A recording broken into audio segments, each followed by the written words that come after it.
Le monde moderne célèbre le temps libre comme un summum du progrès. Nous voyons des images de personnes se détendant sur des plages ensoleillées, des familles profitant de pique-niques dans des parcs verdoyants, et des amis partageant des moments de convivialité dans des cafés animés. Ces scènes idylliques sont devenues les symboles de notre époque, des moments que nous aspirons tous à vivre. On nous dit que la technologie, la flexibilité du travail et la possibilité de travailler de n'importe où nous ont libérés des chaînes du traditionnel métro-boulot-dodo. L'idée de pouvoir travailler depuis n'importe quel endroit, que ce soit une plage exotique ou le confort de notre maison, semble être le rêve ultime. Mais cette flexibilité apparente cache souvent une réalité plus complexe. Nous envisageons une vie remplie de loisirs, de voyages et de la poursuite de nos passions. Les réseaux sociaux regorgent de photos de voyageurs heureux prenant des selfies devant des monuments célèbres, de personnes s'adonnant à leurs passe-temps favoris et de moments de détente passés à lire dans des cadres confortables. Ces images nous vendent un idéal de vie équilibrée et épanouissante. Cependant, cette promesse de liberté sonne souvent creux. Derrière ces images parfaites se cache une autre réalité. Beaucoup d'entre nous se sentent déçus en vérifiant leur téléphone, fixent un écran d'ordinateur sans but, ou luttent pour trouver le sommeil la nuit. La promesse d'une vie sans stress et pleine de liberté semble souvent hors de portée. Sous la surface de notre culture hyper connectée et toujours active se cache un sentiment omniprésent de manque de temps. Dans les rues animées des villes, les gens marchent tout en consultant leur téléphone, des individus tapent frénétiquement sur leurs ordinateurs portables, et d'autres sont submergés par des piles de documents. Cette course effrénée contre le temps semble ne jamais s'arrêter. Nous sommes bombardés de notifications, d'emails et de sollicitations, ce qui nous laisse un sentiment de surcharge et de retard perpétuel. Chaque jour, nos smartphones vibrent avec des notifications incessantes, nos boîtes de réception débordent de messages, et les appels téléphoniques interrompent constamment notre concentration. Cette surcharge d'informations crée un stress constant. L'ironie est que les outils même conçus pour nous accorder la liberté servent souvent à nous asservir davantage. Les multiples appareils numériques qui nous entourent, censés faciliter notre vie, deviennent des chaînes invisibles. Les frustrations face aux problèmes techniques, les longues réunions en visioconférence et l'épuisement qui en résulte sont devenus monnaie courante. L'attrait d'une connectivité constante nous attache à nos appareils, brouillant les frontières entre travail et loisirs. À table, lors des dîners, les gens sont absorbés par leur smartphone. Au lit, certains continuent de travailler sur leurs ordinateurs portables. Même lors d'événements sociaux, beaucoup ne peuvent s'empêcher de vérifier leur téléphone. Cette connectivité incessante efface les limites entre notre vie professionnelle et personnelle. Au lieu de vivre la libération qui nous a été promise, nous nous retrouvons piégés dans un cycle d'activité et de distraction. Travaillant tard dans la nuit, épuisés et stressés, nous scrollons sans fin sur les réseaux sociaux, passant d'un écran à l'autre. Ce cycle perpétuel d'activité et de distraction nous empêche de trouver la paix et la véritable liberté que nous recherchons. La vraie liberté n'est pas simplement l'absence d'obligations, mais la capacité de choisir consciemment comment nous utilisons notre temps. C'est une compétence qui nous permet de vivre de manière plus intentionnelle et de nous concentrer sur ce qui compte vraiment pour nous. En prenant le contrôle de notre temps, nous pouvons réduire le stress et l'anxiété et trouver un équilibre entre nos responsabilités et nos passions. Il s'agit d'aligner nos actions sur nos valeurs et de poursuivre des activités qui nous apportent sens et épanouissement. Lorsque nous consacrons du temps à des activités qui résonnent avec nos valeurs profondes, nous ressentons un sentiment de satisfaction et de plénitude.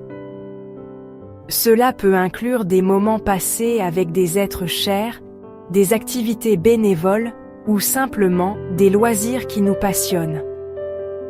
La maîtrise de notre temps est la pierre angulaire de l'autonomie.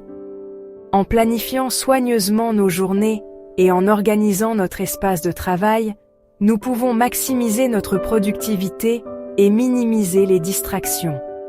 Cela nous permet de rester concentrés sur nos objectifs et de progresser de manière constante vers leur réalisation. Elle nous permet d'organiser nos journées, de hiérarchiser nos engagements et d'investir dans ce qui compte vraiment. En définissant des priorités claires et en fixant des objectifs réalistes, nous pouvons nous assurer que notre temps est utilisé de manière efficace et significative. Cela inclut également l'investissement dans notre développement personnel et professionnel, ainsi que le temps de qualité passé avec nos proches. Lorsque nous manquons de ce contrôle, nous renonçons à notre libre arbitre, devenant les destinataires passifs d'exigences externes. Le manque de gestion du temps peut entraîner un sentiment de surcharge et de stress, nous laissant à la merci des demandes incessantes de notre environnement. Cela peut nuire à notre bien-être mental et physique et nous éloigner de nos véritables aspirations. La maîtrise du temps ne consiste pas à être rigide ou à respecter des horaires stricts, mais plutôt à faire des choix délibérés sur la façon dont nous allouons notre ressource la plus précieuse. Il s'agit de trouver un équilibre entre structure et flexibilité, en nous permettant d'adapter notre emploi du temps en fonction de nos besoins et de nos priorités changeantes. En étant conscients de la manière dont nous utilisons notre temps, nous pouvons prendre des décisions plus éclairées et vivre une vie plus épanouissante. Il s'agit de reprendre possession de nos agendas face aux exigences incessantes de l'ère numérique et de les utiliser pour construire une vie d'intention et de sens.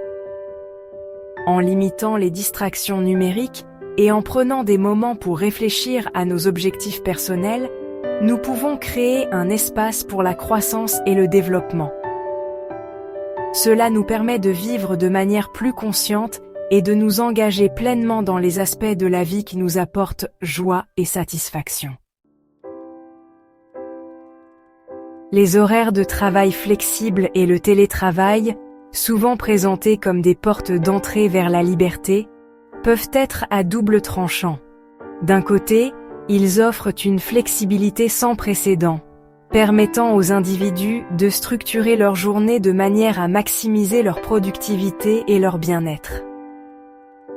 Par exemple, certains peuvent choisir de travailler tôt le matin ou tard le soir, en fonction de leur pic de productivité personnelle.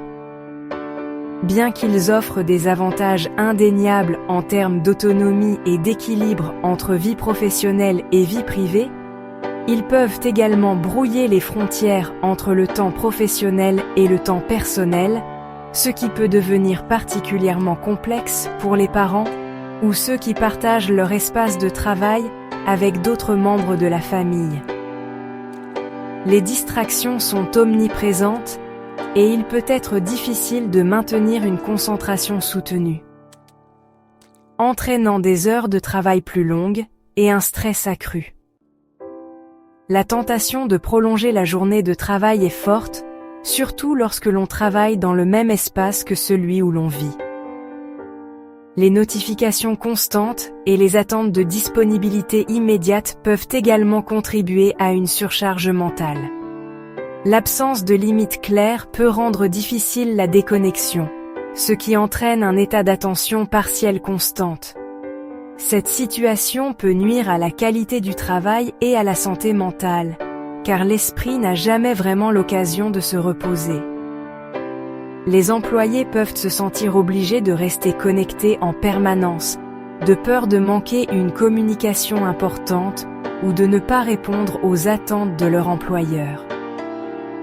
Nous pouvons nous surprendre à consulter nos emails pendant les dîners en famille ou à répondre à des messages professionnels tard dans la nuit.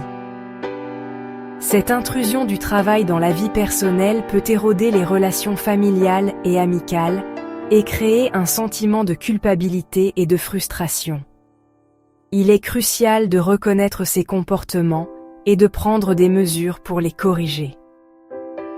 La clé pour tirer parti des avantages des horaires de travail flexibles réside dans l'établissement de limites claires et la création de rituels qui séparent le temps de travail du temps personnel. Par exemple, avoir un espace de travail dédié, définir des heures de travail fixes et s'engager dans des activités de détente après le travail peuvent aider à maintenir cet équilibre. Cela exige de la discipline, de la conscience de soi et une volonté de privilégier notre bien-être à l'attrait d'une connectivité constante. En fin de compte, il s'agit de trouver un équilibre qui nous permette de profiter des avantages du télétravail sans en subir les inconvénients. Prendre soin de notre santé mentale et physique doit toujours être une priorité, même dans un environnement de travail flexible. La tendance actuelle du slow living nous encourage à adopter un rythme de vie plus conscient et intentionnel. Bien que ce mouvement puisse être un antidote précieux au rythme effréné de la société moderne, il peut aussi devenir un piège s'il conduit à la passivité et au manque d'ambition. Les loisirs, sans but ni direction, peuvent facilement se transformer en oisiveté et en mécontentement. Le véritable épanouissement ne vient pas simplement du ralentissement, mais de la participation à des activités qui nous stimulent, nous aident à grandir et nous permettent d'apporter une contribution significative au monde. La recherche des loisirs ne doit pas se faire au détriment de nos aspirations. Nous devons rechercher un équilibre entre repos et ressourcement et la poursuite de nos objectifs, en veillant à ce que nos temps d'arrêt alimentent notre créativité et notre productivité. L'obsession moderne pour le temps libre peut saper l'ambition et la discipline nécessaires à la réalisation d'objectifs importants. La recherche de la facilité et du confort peut conduire à la complaisance, nous amenant à fuir les défis et à nous contenter de la médiocrité. Se constituer un patrimoine, maîtriser un art ou avoir un impact durable exige des efforts soutenus, de la concentration et une volonté de retarder la gratification. L'attrait de la gratification instantanée, alimentée par notre culture hyper connectée, peut rendre difficile de rester engagé dans des objectifs à long terme. Nous devons nous méfier de la nature séduisante du temps libre et reconnaître que le véritable épanouissement réside souvent dans la poursuite de quelque chose de significatif, même si cela exige des sacrifices et de la discipline.